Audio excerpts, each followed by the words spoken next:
You have to heal. And many times, let me tell you this, to heal from the trouble a person has caused you, you have to create distance. And that's what many don't want to hear. You have to create distance. Sometimes you have to walk away. Welcome to my channel. Make sure you watch this video to the end and don't forget to like and subscribe. Let's dive right into the video. People hurt people because they are in pain themselves. How will anybody who is normal take a girl and rape her? The fellow is not fine. How will somebody who is normal bring out a gun and shoot somebody in the head? The fellow is not fine. How will somebody who is normal be rude? Sometimes these actions are ways people use to ventilate. A way of giving everyone around a measure of the pain they're already running with. You need to feel what I feel. The policeman whose salary is not being paid regularly wants the citizen to feel it.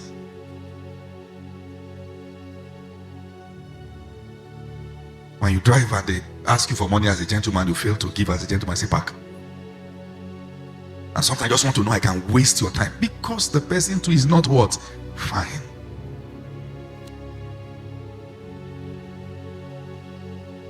What about in a marriage? Married with someone who is a perpetual offender. One who doesn't see anything good in you. Will even insult your family. How do you forgive people who don't stop offending? I've been dragged on many occasions. I've called many names, but I really don't mind. If for the kind of testimony we heard her share today, again and again, I will do this. I don't care what the arrows are. To think somebody was on the bridge and just scrolled through Instagram and there the message was. And it takes born again Christians to say that he's a motivational speaker. I'm fighting a battle right here.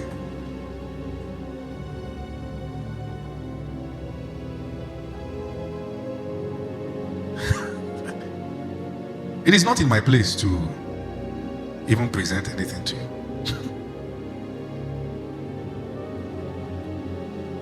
Let's read that Hebrews 12:15 again, and I want all of us to see it again. Hebrews 12, verse 15. If you are there, say amen.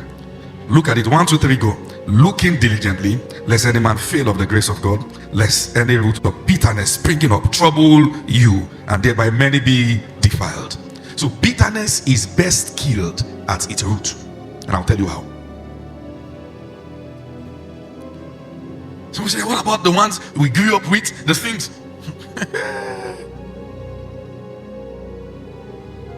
You know, sometimes I put out something, I see people come to the comment section and speak like the junior brother of Jesus. You know, this life, don't just do this, let's just live the right as a holy life, let's just do this, that. Do you know what rejection is? Do you know what it means to go through life and there's no one who has mirrored acceptance, including your own blood?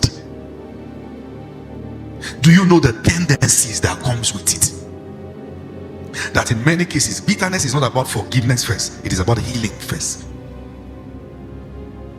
You have to heal. And many times, let me tell you this, to heal from the trouble a person has caused you, you have to create distance. And that's what many don't want to hear. You have to create distance. Sometimes you have to walk away. Let me say this. There are marriages that I am sorry cannot repair. And as a pastor, I insist that it should not be repaired with I'm sorry.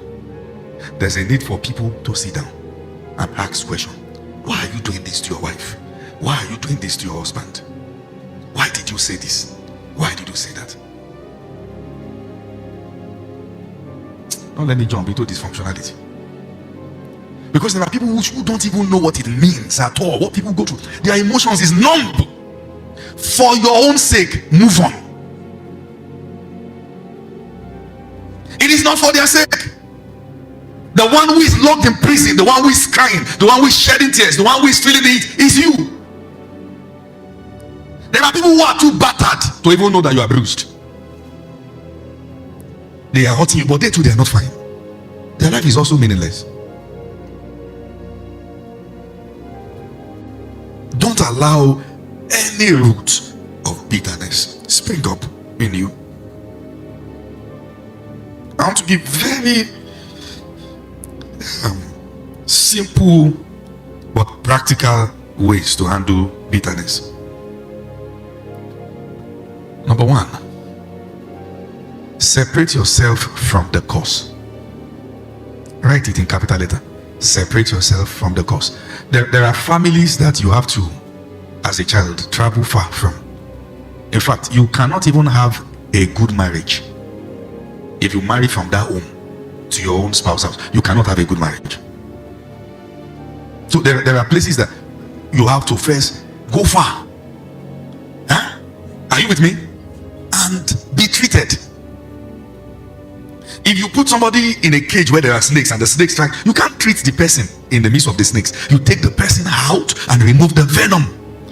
Love is a commandment. The distance was not specified. So there are times that you have to love from afar. I love you, but proximity will injure both of us. I'm not saying don't restore fellowship. I love you sincerely. But if there will be someone that will rise from this home to change the narrative, it cannot be somebody who is a part of the problem. So there are times to detach. You know, people just talk about things. People shall, mouth now is mouth. You know, there is the way you comment on an issue. You have just said, let me go through what they went through. So when next we make a post about it, you keep quiet. Say, see, me, the way I am wired with forgiveness. No, that's natural. There are situations that will exhaust that natural one, that you will now need divine strength to know what we are talking about. See, me, I'm naturally a patient person. That's my nature. I don't cause trouble. Have you seen where they exhaust patient people? And something speak within you after 1 hour. You say, was I the one who just...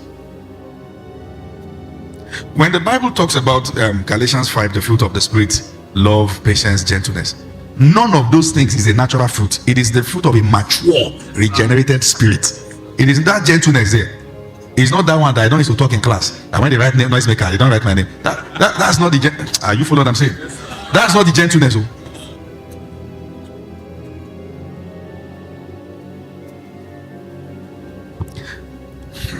Let me not talk. Let me tell you this. You can,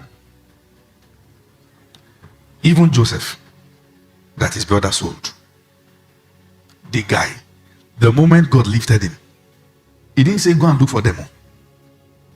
Not because he was a bad guy. There are times that you need time and deliberate approach to heal. Then there can be restoration.